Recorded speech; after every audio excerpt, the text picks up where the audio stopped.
any Arsenal fans that are saying the title race are over, if indeed there is such a species of Arsenal fan, then you're buffoons. Welcome to One-2-One with Simon Jordan, an Easter Monday special, rabbits out of hats and all that. Don't forget to like and subscribe. Of course, keep leaving the questions in the comment section below, but let's get on with this week's show.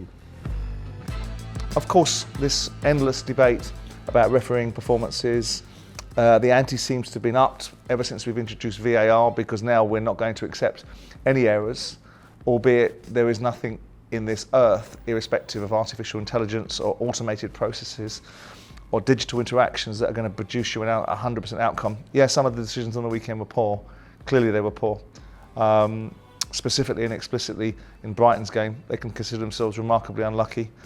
The refereeing situation at Liverpool, look, I mean, the referee's put himself, the linesman's put himself in the way of something. I'm not entirely sure why Andy Robertson feels he has the right or the gift to go over and challenge a linesman. And of course, we've got the underlying narrative of players upping the ante on how they're beginning to interact with officials again. We're getting back into that territory of players feeling they have the right to surround referees, to engage with referees beyond the protocol of captains doing it on behalf of the team.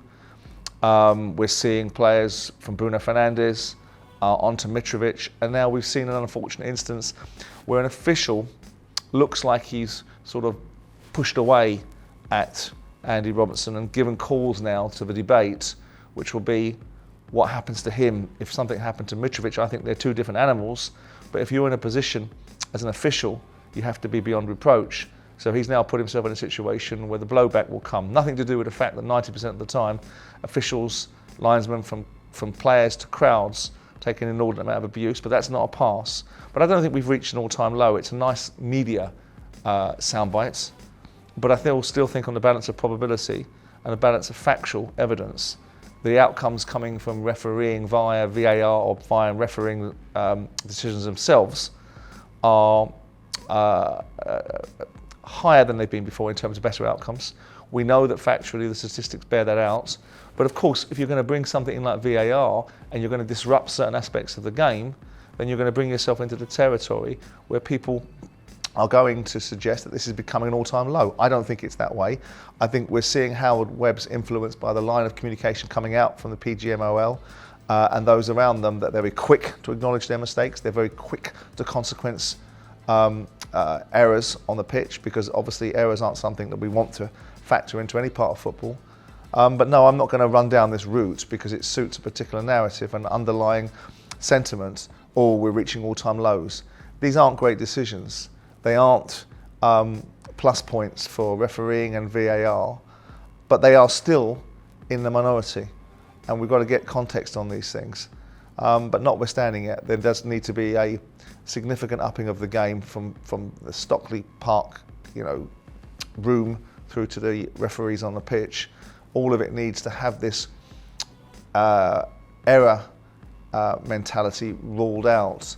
But again, it goes back to the dynamic of how many are they actually making against how many decisions are they getting right. And people will say, we don't pay to watch officials make mistakes. We accept that players make mistakes, we accept managers' mistakes, but we don't accept officials. And I suspect that's something they've got to learn to live with.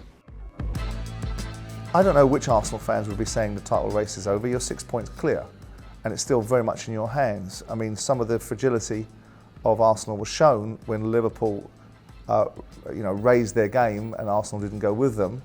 But it's certainly not over. I mean, I've always maintained that Arsenal, if they do not lose at the Etihad, will win the league. There are many other games in which Arsenal will have challenges, as will Man City. I think Man City, their engines have started properly now. They've beaten Leipzig 7, they've beaten Burnley 6, they've beaten Liverpool 4, they've beaten Southampton 4, and they're in the groove now. And they've got this remarkable tour de force up top in Erling Haaland. But any Arsenal fans that are saying the title race are over, if indeed there is such a species of Arsenal fan, then you're buffoons. Because what a negative, half-empty way of looking at the world, half-empty glass, empty way of looking at the world. Yeah, I was surprised at Arsenal. I was surprised at how difficult they found it to be able to get themselves back into some sort of control of the game. But I suspect scoring 2 goals against Liverpool and turning Anfield into a library for 10 minutes woke those Liverpool players up. And you're going to get those kind of performances. But to win leagues, Arsenal need to overcome that. They were lucky to come out with a point, to be honest, but they did. And I still think there is many a slip twixt cup and lip in this Premier League race. My view is that Man City will win it, and it always has been. But I've also felt at times that Arsenal have control of their own destiny, and they very much do now. So it shouldn't be this mentality of, overreactive. It should be the sort of Rudyard Kipling scenario of treating both imposters, success and failure, the same way. You didn't fail on Sunday. You came up against a Liverpool team that wake up in games every now and again and wake up for occasions like this, and were embarrassed into a performance by being 2-0 down and a dominant Arsenal side for 25 minutes. And some could say the fortitude that Arsenal showed to find a way to get through this game, because, with all due respect, on the balance of probability and the chances created, Liverpool should have won that game. So no, I don't subscribe to the view that the title race is over, because it's a ridiculous, stupid analogy. It might find itself some clicks on ghastly spaces like Arsenal Fan TV. Yes, you get mentioned again. But notwithstanding that, I think Arsenal still are captains of their own ship. They go to the Etihad, they don't lose, they'll win the league. I don't know. I mean, Dele Alli for 2 or 3 years now has wasted everybody's time. His own, his employers, his teammates. He's gone from being a player that I always felt was overhyped. And look, I used to have debates with Gordon Strachan, and I will bow to Gordon's knowledge every single day of the week, where Gordon talked to me about he was the best number 10 in Europe. Now, that may well have been, obviously a decent argument at the time when he was flying back in 2018, but he's a shadow of himself, and he's chosen this path.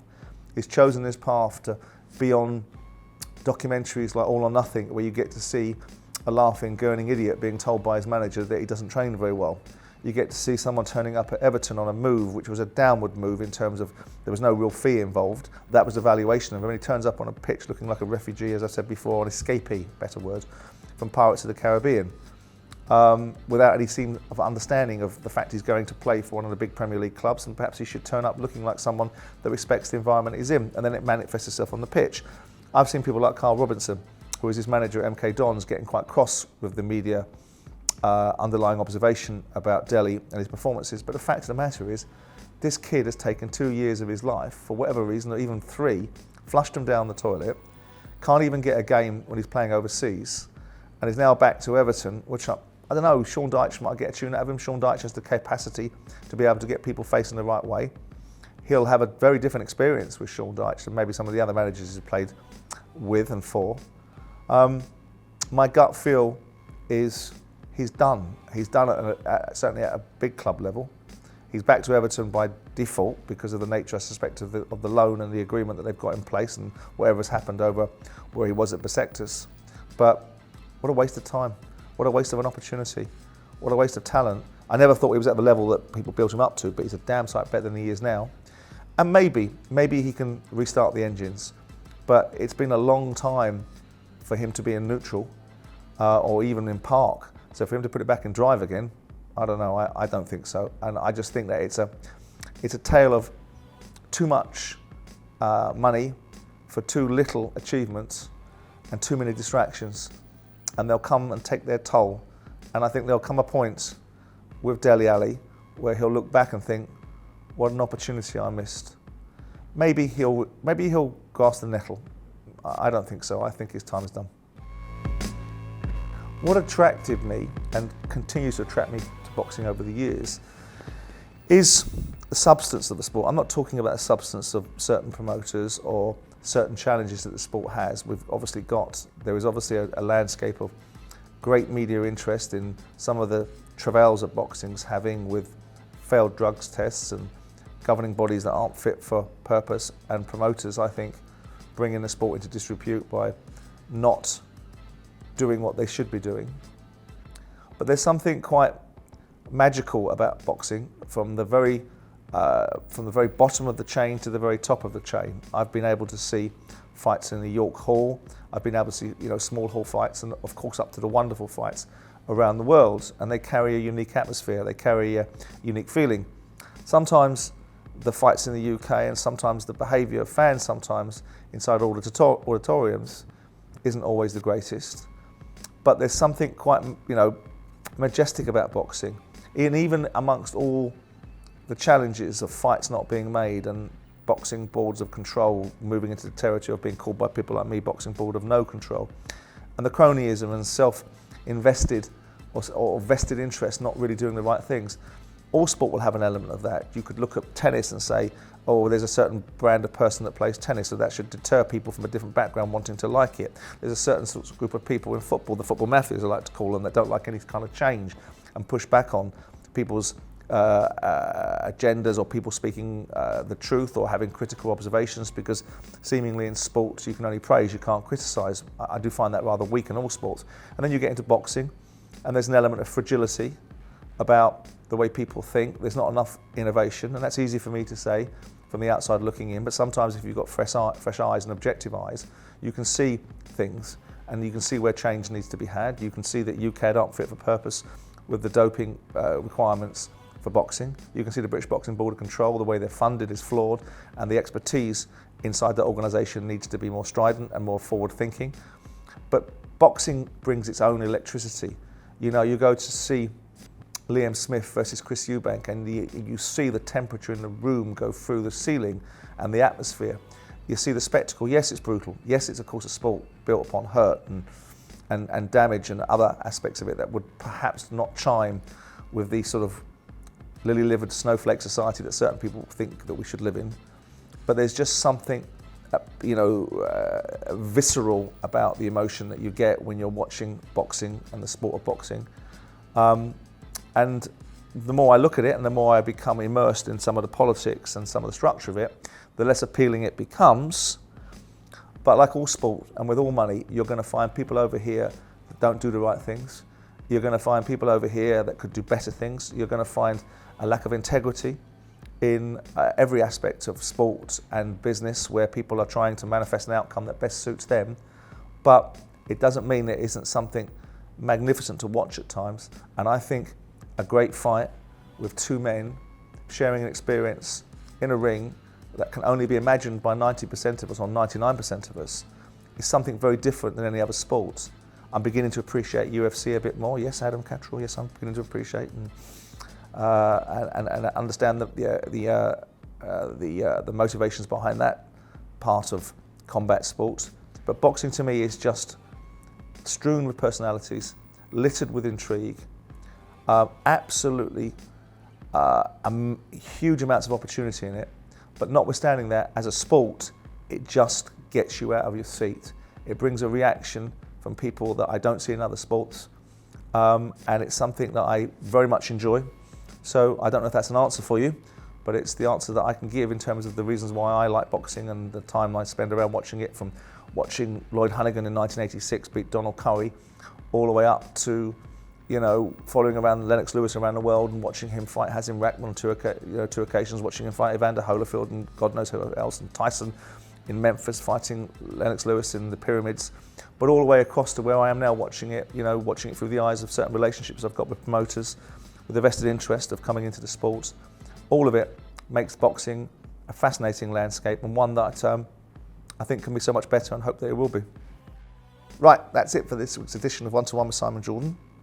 Don't forget to let me know your views on VAR, the gift that keeps on giving, the race to the bottom of how inefficient officials are. Arsenal fans subscribing to the view that their team are no longer going to win the Premier League because they've drawn one game to Liverpool. Not sure about that. And of course, Dele Alli. His race to the bottom. Will we ever see Dele Alli as a top footballer again? I don't know. Don't forget to like and subscribe. Keep leaving your questions in the comment section below. Enjoy your Easter, and I shall see you soon.